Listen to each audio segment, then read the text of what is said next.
So yeah, you could definitely see that one is not right.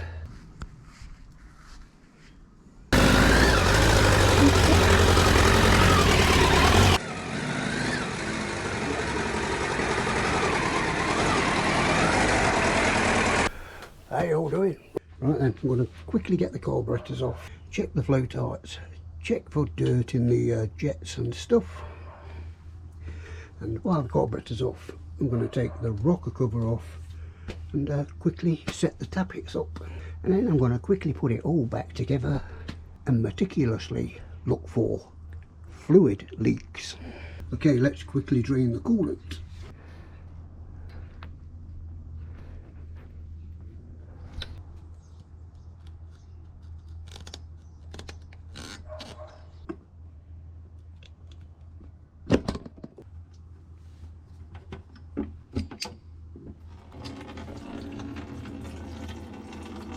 Now we can quickly undo all the clamps.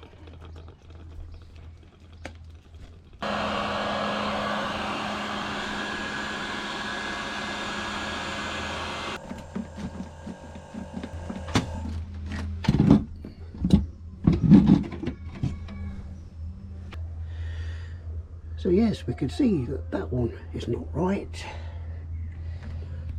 The one with the sooty spark plug. That one is below, but only just.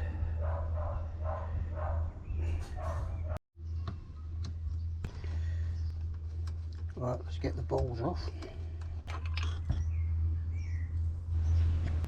Okay, so that's the carburetors done. This one was just over 17. That one was perfect. That one was just under 17, and so was that one. Oh, I did clean out number 2. Didn't really see any dirt in there, but I did give the jets a bit of a clean out. So now we can get on with the tappets. Okay then, let's first get the coils off.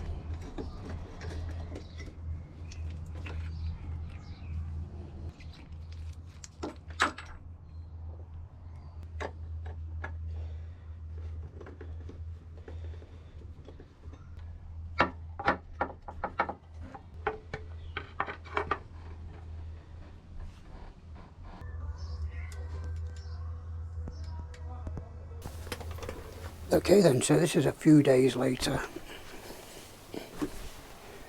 Got the rocker cover back on. Better push that cap on, hadn't I? Yeah, we've got the rocker cover on. I've checked the tappets twice, and just before I put this on today, I've checked them over again, so they've been checked 3 times. Got the coils back on, got the ultraviolence drip, got the carburetors back on. So now I'm just going to get the key, start it up and pray there's no more leaks. Where did I put the key? Found it. Get that out of the way. Stick that in there. Switch it on. What we got? 11.9 volts. Choke. Ignition.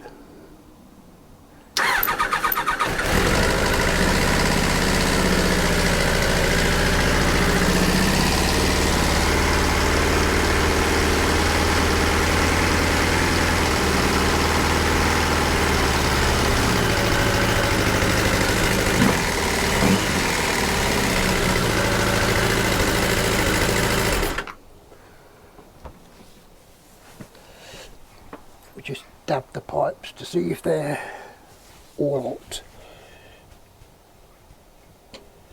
Red hot. Oh yes, red hot.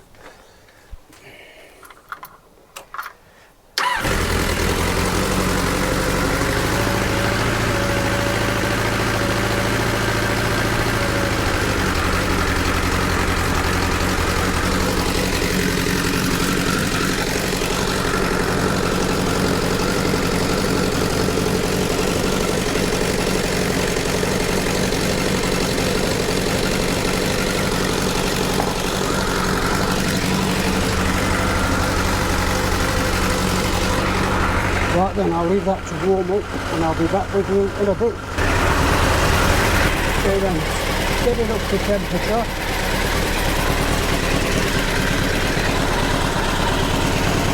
You can see the cooling fan come on. And there's your blows.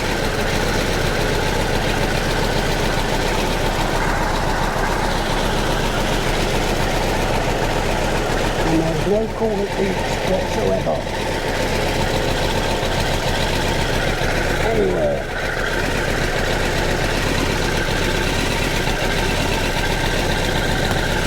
Now I'm going to switch it off.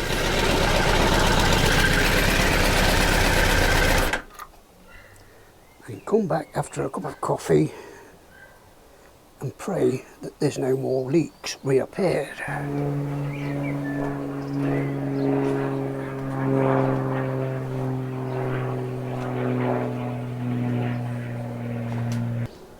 Right then, we've been there for over an hour. Touch wood. No leaks. I'm just trying to work out how to put the tank on.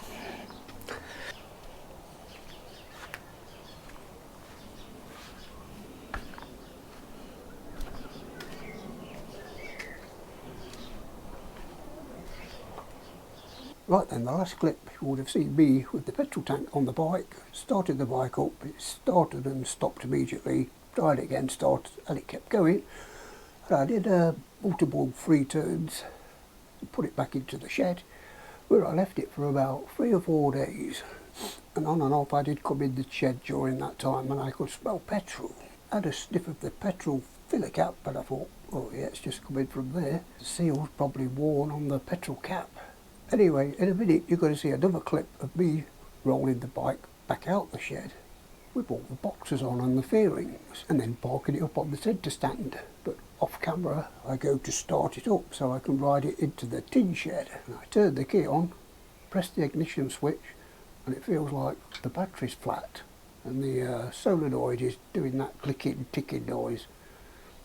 So I press it again to make sure, and then the engine sort of cranks over, it goes and then it goes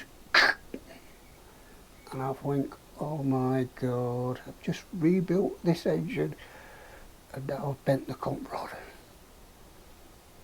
because it did actually hydrolock, because there was fuel all in cylinder number 4.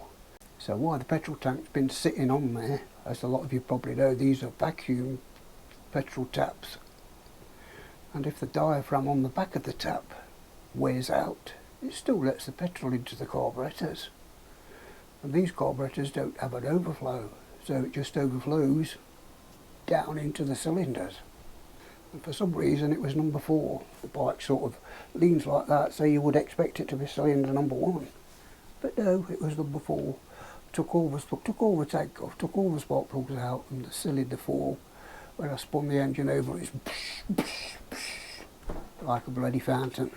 Anyway, I put the spark plugs back in, put the petrol tank back on, started it up, and it sounded okay. No smoke coming out the back or anything like that. So I think I've got away with it. You can get repair kits for the petrol taps, which I'm going to do in the future, but I haven't got the money yet, so I've just bought a little £5 petrol tap, which I'm going to put in between the lines and switch it off and on when I start and stop. I've left the fuel tank on the bike, and I put another pipe onto it and left it draining into a ice cream bowl or margarine bowl or something. I'll show you. Mind you, I haven't been in there for a couple of days, so let's see how much fuel has leaked into the ice cream bowl. And there's the pipe onto the petrol tap. But there is the margarine tub, and not actually that much in there, but it's probably evaporating at the same time. It does look messy. It does look dirty fuel, because this pipe had oil in it, because that was the pipe what was in the chain tensioner, which you'll see in a bit. So it's either a repair kit for the tap, which is up there, or the MOT. So I'm going for the MOT. So yes, I'm just very grateful that I got away with the engine hydrolock. Could be some damage there, but hopefully, fingers crossed, toes crossed, everything's okay. And then hopefully, pray, next video we're going for the MOT.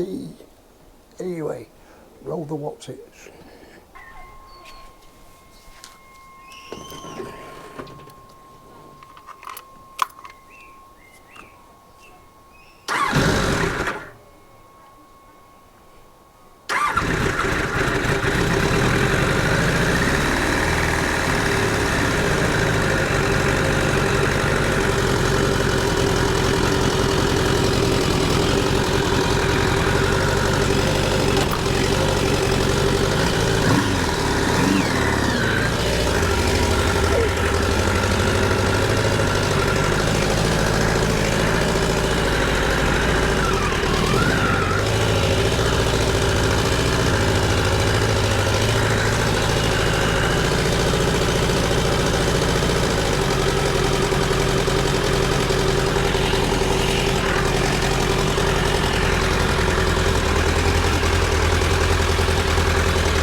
Oh my God.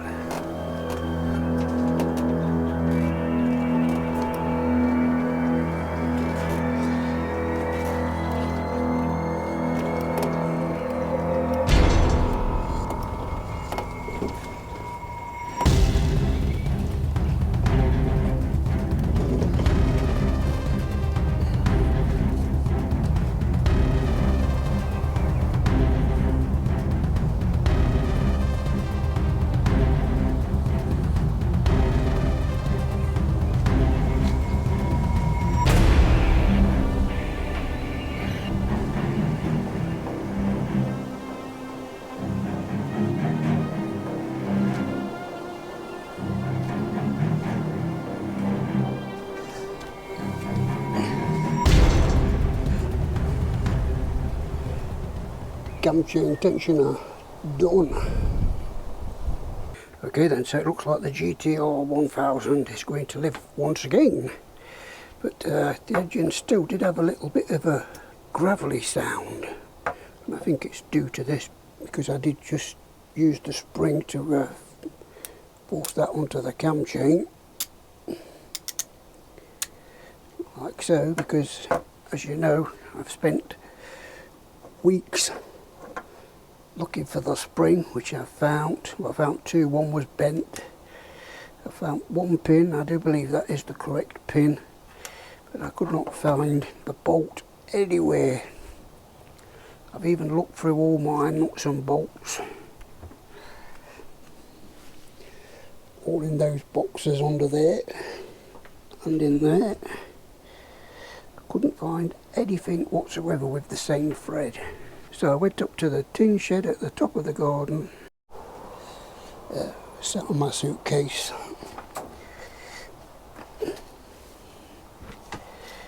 sorted through all these, what are many years old.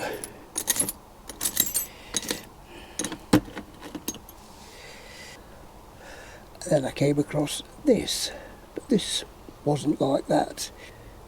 It was like about that long. I just angle grinded it down to that size. Then I found a washer, copper washer.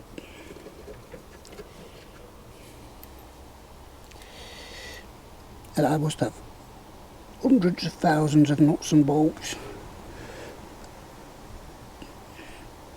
And that's the only one with the same thread. and it fits. So let's go and get on with it.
I see you in another life, brother.